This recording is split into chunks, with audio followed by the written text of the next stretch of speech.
Super 8-এ ভারতের বিপক্ষে হারের পর দলটার কোচ গৌতম গম্ভীরকে প্রেস মিটে রেগে মেগে কথা বলতে দেখা গেল। সেখানে সমালোচকদের তিনি তুলোধুনো করেছিলেন, বলেছিলেন ক্রিকেটের জন্য যাদের এক চুল অবদান নেই তারা কিভাবে করে সমালোচনা।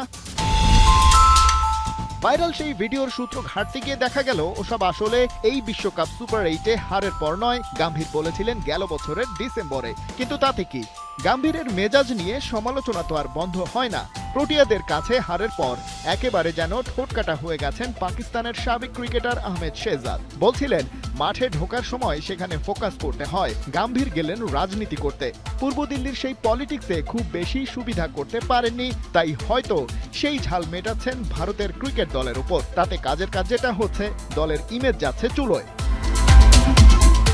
কেন এমন কথা বলছেন তার ব্যাখ্যাও দিয়েছেন শেহজাদ।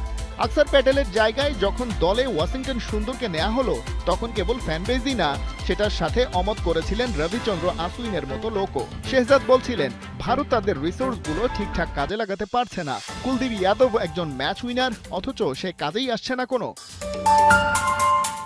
শেহজাদ না হয় জাতে পাকিস্তানি, তাই শত্রুতাবশত সাবেক বিজেপি নেতা গৌতম গম্ভীরকে আবল তাবল বলছেন। কিন্তু ইরফান পাঠান তো ভারতেরই লোক।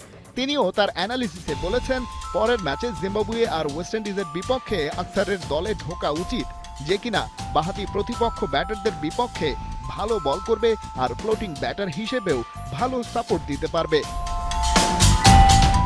ওদিকে টপ অর্ডারে তিলক বর্মাকে দেয়া হয়েছিল অনেকটা বিরাট কোহলির রোল, থাকবে অ্যাঙ্করের ভূমিকায়।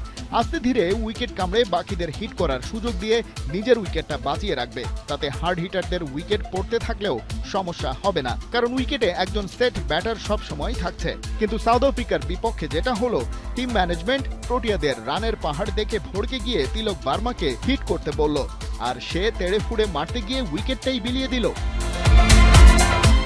ম্যাচটা ভারত হারল ৭৬ রানে। আইসিসি ইভেন্টে টানা ১৮ ম্যাচ অপরাজিত থাকার ধারাবাহিকতা থেকে ছিটকে গেল টিম ইন্ডিয়া, আর সে কারণেই টিম ম্যানেজমেন্টের সমালোচনা হচ্ছে আরও বেশি।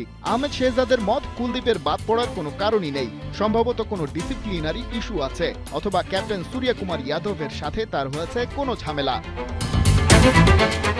সে যাই হোক, যা গেছে তা তো গেছেই। ভারতকে এখন আটকে দিতে পারে ওয়েস্ট ইন্ডিজ এবং জিম্বাবুয়ে। গেল ম্যাচে ক্যারিবিয়ানরা সিকান্দার রাজাদের বিপক্ষে দেখিয়েছে সুপার পারফরমেন্স। বড় ব্যবধানে জিতে নেট রান রেট বাড়িয়েও রেখেছে ওরা। ওদিকে ক্যারিবিয়ানদের কাছে হেরে ভারতের বিপক্ষে ঘুরে দাঁড়াতে মরিয়া টুর্নামেন্টের ডার্ক হর্স হয়ে ওঠা জিম্বাবুয়ে। খালিদ জামিল, একাত্তর।